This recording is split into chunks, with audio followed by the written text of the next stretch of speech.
Good morning, nous sommes sur la Ségoula du Baal Shem Tov et bien évidemment, chaque histoire est racontée par la délivrance Bekarov de Ori ben Enav, Tal ben Itza, Omer ben Chili ainsi que tous nos protégés, la protection du soldat Yonatan Shimon Israël ben Elinor ainsi que tous nos soldats, la protection du Ham Israël, la Refoua Shelema Bekarov de Avraham Yehoshua, Eshil ben Indaïela, Avigdor Ephraim ben Ravachana, Ruth bat Rachel, Yehudit Lo bat Zara, Tzipora Ahava Batsara, la Refoua Shelema Bekarov de tous nos malades, et Linishmato Alon de Lubenira, toutes nos victimes de ces attentats, tous nos regrettés défunts, toutes nos victimes de la Shoah, tous nos tzadikim et tous mes ascendants de Tzatzal, que leur âme repose en paix.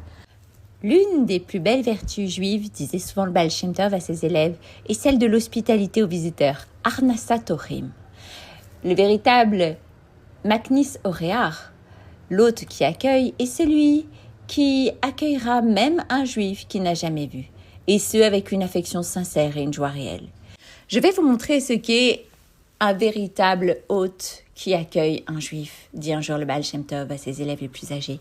Préparez-vous à m'accompagner pour un voyage. Ils partirent. La voiture roulait joyeusement sur un chemin étroit et sinueux, les collines et les vallons, les bois et les prairies qui succédaient, tandis que le Baal Shem Tov dispensait généreusement les trésors de sa sagesse à ses disciples. Sagesse qui n'était autre que la sagesse ancienne, mais toujours nouvelle de la Torah. Le soleil allait disparaître à l'horizon quand les voyageurs entrèrent dans un village. La voiture s'arrêta devant une vieille maison. Un juif en sortit, le visage rayonnant, et vint en courant au-devant des voyageurs. « Ohim !» s'écria-t-il au comble de la joie. « Des visiteurs, des vrais visiteurs, shalom aleichem, chers amis. Qu'Hachem vous bénisse !» Le villageois serra la main à chacun des voyageurs. « Vous êtes les bienvenus, entrez, donc vous rafraîchir, fit-il. Quelle bonne fortune qu'Hachem vous envoie !» Et comme pour expliquer sa joie débordante, il ajouta en souriant « On n'a pas souvent le privilège d'avoir des visiteurs dans ce village écarté. Une si grande mitzvah !» Le Baal Shem Tov accepta, il entra dans la maison suivi de ses disciples. Elle n'était pas luxueuse, mais l'espace ne manquait pas. Les meilleures chambres furent données aux visiteurs, sur la table une généreuse provision et de bonne et saine nourriture.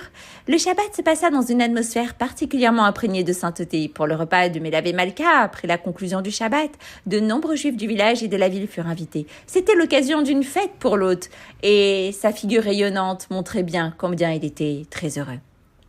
Quelques jours plus tard, quand le Baal Shem Tov fut sur le point de prendre congé de son hôte, il lui demanda s'il avait à formuler un vœu particulier. « Mon seul désir, saint Rabbi, répondit avec simplicité le villageois, est d'être digne de la vie éternelle dans le monde futur.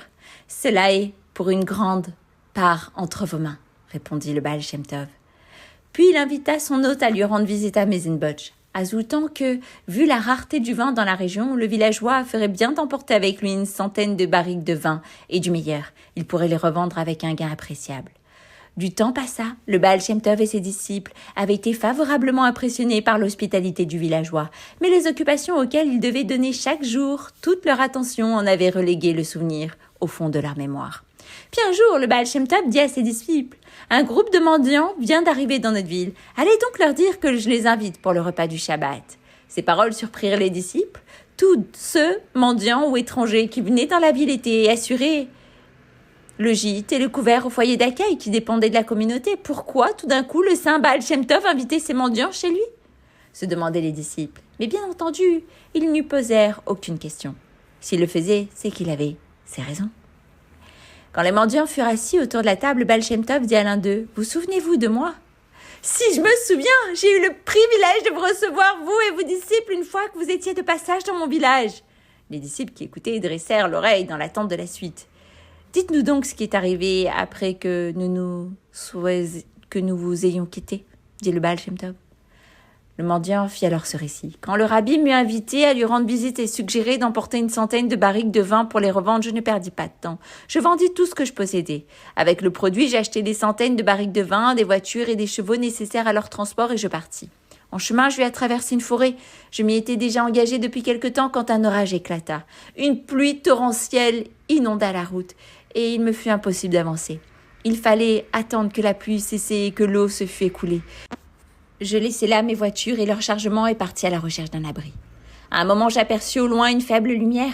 J'allai dans sa direction. C'était une maison. À ma grande joie, celui qui l'occupait était un juif qui avait l'air d'un patriarche avec sa longue barbe d'argent et les yeux profonds, pleins de bonté. Il m'accueillit avec chaleur et me dit que je pouvais profiter de son hospitalité aussi longtemps que je le désirais. Je lui répondis qu'une nuit me suffirait, s'il aura cessé avant le lendemain matin. Je partirai après avoir fait mes prières et pris le petit déjeuner. Le jour suivant, en effet, j'allais retrouver mes voitures et mes chevaux, et à ma grande déception, les unes et les autres avaient disparu. Au début, cela me contraria fort. Puis j'en pris mon parti et me dis, Hachem m'a donné, Hachem m'a repris, que son nom soit loué. Il n'y avait rien d'autre à faire qu'à poursuivre à pied mon voyage jusqu'à Meisenbotch. En chemin, je rencontrai les amis que voici, ils m'accueillirent parmi eux et firent de moi un membre honoraire de leur association. Avec eux, j'arrivai enfin dans cette ville où nous reçurent l'invitation du Saint Rabbi. Voilà mon histoire. Vous devez regretter d'avoir écouté mon conseil, dit le Baal Shem Tov. Oh, pas du tout, Rabbi. Échangeriez-vous, si vous le pouviez, votre olam haba, la vie future, contre vos possessions terrestres, demanda encore le Rabbi. Le Rabbi plaisante sans doute. Échanger mon olam haba contre 100 barriques de vin, quelques chevaux et quelques voitures. Jamais, au grand jamais, je suis pris à mendier pour le reste de ma vie plutôt qu'à faire le sacrifice d'une minute de mon olam haba. C'est ce que je voulais vous entendre dire, fit le Baal Shem Tov avec une satisfaction évidente. Chaque juif devrait être prêt à renoncer à toutes ses possessions, fût-ce pour une seule minute d'olam haba, et à renoncer à tout son olam haba pour chaque minute de Torah et de mitzvot. C'est ce que nos sages de la Mishnah nous ont enseigné. Aucun effort, aucune peine, aucun sacrifice ne devrait être considéré comme trop grand dès lors qu'il s'agit d'apprendre la Torah et d'observer ses commandements.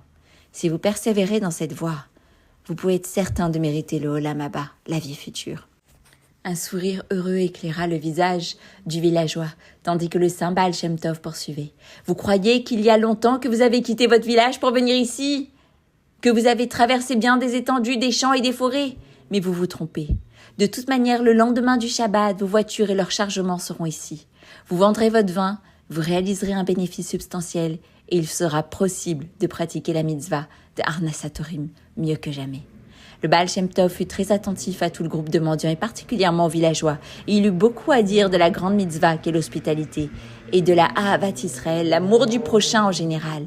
Certains pensent, et ils en ont raison, ajouta-t-il, que l'amour d'Hachem, Ahavat Hachem, est la porte qui ouvre sur Ahavat Israël. Je dirais que l'inverse est également vrai. Ahavat Israël est la porte qui ouvre sur Ahavat Hachem. Les deux ne sont qu'une seule et même chose. Chaque juif possède une âme qui est une partie de la divinité même. Alors méditons sur ces points. Ahavat Israël, oui, ouvre aussi les portes sur Ahavat Hachem. Une bonne semaine à tous et à toutes. Qu'Hachem vous comble de brachot, que vous ne soyez que dans les smachot.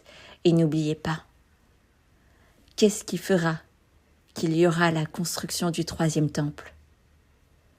Pour contrer la sinat rinam, c'est l'amour de mon prochain, Ahavat Israël. Alors que Be'ezrat Hachem, nous n'oublions pas cela durant ces 3 semaines et que nous soyons prêts à tout faire pour notre prochain.